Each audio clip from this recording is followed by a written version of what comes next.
Bonjour à tous. Dans cette seconde partie, nous allons continuer à décortiquer les grands axes du mouvement du véganisme, sans prendre de pincettes et sans tabou. Pour commencer à élargir la réflexion, comme nous avons commencé à l'évoquer, on peut affirmer que la conscience humaine est bien différente de la conscience animale. C'est un fait établi. En tant qu'être humain, à la différence des animaux, vous êtes capable de vous représenter votre existence au sein de votre esprit, en pensant au futur et au passé, avec une réflexion précise. C'est ce qu'on appelle la conscience humaine, comprenant aussi la conscience de la mort et la connaissance historique de votre espèce, qui forme alors une spiritualité unique, consciente de son devenir futur, à la fois en tant qu'individu, mais aussi à l'échelle collective. L'animal, à la différence de l'être humain, même si, lui aussi peut être conscient, ne peut aucunement aller et venir volontairement dans le passé et le futur existentiel de son être par la pensée. Ce dernier expérimente la vie essentiellement dans ce qu'on appelle l'instant, et pense, presque toujours, à travers le moment présent, sans avoir la notion de son existence historique, à la fois personnelle et collective. La conscience humaine n'est donc pas la conscience animale. Cela ne veut pas dire qu'il y en a une bonne ou mauvaise. C'est seulement qu'elle demeure profondément différente, en raison de l'évolution de nos espèces distinctes. Pour les idéologues végans, ce n'est non pas les critères de la conscience humaine, ni celui du spécisme, c'est-à-dire la notion d'espèce, ni même celui de la capacité à réagir à des stimuli par la proprioception, qui sont considérés comme pertinents, afin de définir la valeur morale d'une forme de vie. Mais, c'est bien la notion de sentience qui définit, selon eux, le fait que l'on puisse utiliser ou non une entité vivante. Pour rappel, le concept de sentience est la capacité pour un être à ressentir la douleur, le plaisir et diverses émotions, lui faisant avoir un intérêt à éviter la souffrance et la mort. En réalité, comprenez que ce critère, comme n'importe lequel, est par définition choisi, donc subjectif. Que l'on considère l'idée d'espèce, de conscience ou de sentience, afin de définir la considération morale d'une forme de vie, dans les trois cas, c'est le résultat d'un choix personnel de notre espèce, et non pas une règle de la nature. Cependant, même en adoptant la capacité de sentience, comme critère justifiant le fait que l'on stoppe définitivement l'exploitation des animaux, il apparaît un paradoxe logique. En effet, les végétaux peuvent aussi sentir et réagir à des stimuli de leur environnement, en se défendant, en se protégeant, et même en prenant la fuite, par des moyens bien différents de ceux utilisés par les mammifères et autres animaux. Pourtant, la capacité à ressentir le monde est bien un des critères de la sentience. Il n'en demeure que semer, raser et anéantir des centaines d'hectares de vie végétale ne pose aucun problème aux végétaliens. Néanmoins, les végétaux ont tout comme les animaux, un intérêt fondamental à maintenir leur vitalité, c'est-à-dire, à ne pas disparaître, à se perpétuer, et se développer, dans l'espace et le temps comme toute autre forme de vie. Il suffit d'observer une prairie, ou une route de campagne, pour contempler la puissance de la force vitale de développement qui les anime. Mais il est vrai que les animaux sont bien plus expressifs, plus démonstratifs dans la sphère de comportement que nous comprenons instinctivement en tant que mammifères humains. Voilà pourquoi nous nous assimilons bien plus facilement à eux. Comprenez bien que je vise seulement à vous faire apercevoir à quel point l'idéologie végétalienne, qui se définit moralement comme inattaquable, est tout autant critiquable que n'importe laquelle des pensées, dans un monde où la logique et le pragmatisme sont trop souvent oubliés, au détriment de l'émotion manipulatrice. Si vous considérez que la vie, pourvue d'une sensibilité certaine envers son environnement, ayant un objectif et un intérêt vital à exister, ne peut pas être victime de votre industrie alimentaire, alors l'espèce humaine n'a plus qu'à se laisser mourir de faim. D'ailleurs, pour exister, la vie doit s'alimenter d'une autre énergie vitale. En somme, la vie nourrit la vie par la mort, qui forme alors une nouvelle vie. Un végétal, comme toute forme de vie, est programmé pour survivre, pour persévérer dans son être, ainsi que pour se développer, c'est-à-dire persévérer dans le temps et l'espace. Un végétal est donc bien une forme d'existence pourvue d'un type de sentience. D'un autre côté, il est fort plaisant de se pencher sur des éléments éthiques, qui sont bien souvent subjectifs, et ne tranchent aucunement le débat. Cependant, ce schéma de pensée demeure superficiel, tout autant qu'il ne suffira pas à remplir les ventres. Le réel, c'est 8 milliards d'êtres humains actuels en croissance exponentielle, à nourrir par le biais de l'agriculture. Ça, ce n'est pas un critère subjectif. La production agricole est donc le vrai élément factuel à appréhender, afin de comprendre réellement quelle sera l'évolution du système de production alimentaire dans notre société moderne. Comprenez qu'actuellement, 2 modèles principaux d'agriculture coexistent à la surface de la Terre. Le premier, dit de l'agriculture industrielle, sépare les végétaux des animaux, et consiste donc soit à produire des plantes, soit à produire des produits animaux. Le second est de la polyculture, combiné à de l'élevage sous forme d'agroécologie, qui consiste à établir des modèles variés dans lesquels on ne sépare pas les plantes des animaux, mais l'on produit les deux en même temps, l'un permettant d'alimenter la production de l'autre, et vice-versa. Le premier modèle, dit industriel, est actuellement largement majoritaire. Il permet de produire des milliers de tonnes de plantes et de céréales en monoculture.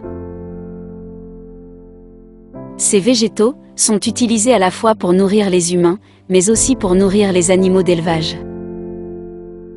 Environ 63% de cette production est utilisée pour nourrir du bétail. Donc, les 37% restants sont utilisés pour nourrir des humains, parmi lesquels il y a des végans, des végétariens et des omnivores. Cependant, ce modèle agricole est tout sauf neutre par rapport à la vie sauvage. En réalité, si l'on consent à discuter d'animaux, en se rattachant au concept de l'antispécisme végan, ce mode de production alimentaire cause un nombre de morts bien supérieur à celui causé par l'élevage industriel. Mais cette destruction, elle ne se voit pas directement dans l'assiette. En effet, la production industrielle, qu'elle soit bio ou non, nourrit 199% des consommateurs, dont des végétariens et des végans, est paradoxalement le système qui tue le plus de formes de vie animale. Donc comprenez qu'un végan, qui se fournit en alimentation par le biais d'achats, ne peut en aucun cas se voir remettre une médaille de moralité, qu'il arbore pourtant à tort avec suffisance, car il détruit quantitativement presque autant d'animaux que les consommateurs omnivores. En fait, en prenant en compte cette mort de la vie sauvage, un végan sauve 0,000000017% d'animaux de plus qu'un consommateur de viande classique, car ce dernier mange et donc participe à la mise à mort de seulement 17 animaux de plus par an. Développons cela ensemble. En effet, depuis le XVIIIe siècle, la civilisation humaine est rentrée dans un processus d'extinction massive et étendue, des espèces animales et végétales. C'est la 6e depuis l'apparition de la vie sur Terre, la dernière en date étant celle qui correspond à l'extinction des dinosaures. Cette extinction de masse, la plupart d'entre vous ne la voient pas, car elle se déroule dans la faune sauvage. Elle est déclenchée par une seule et unique cause, c'est l'augmentation de la population humaine. Mais, parmi les divers aspects de l'activité humaine nocive au monde animal, il y en a un qui est directement lié à la mort massive des animaux, c'est l'agriculture végétale industrielle. En effet, d'un point de vue de l'antispécisme, qui n'est pas le point de vue de tout végan, mais qui demeure le fondement de la création de cette pensée, chaque vie animale est importante. Or, il n'y a pas plus grand champ de cadavres qu'une plaine en agriculture industrielle.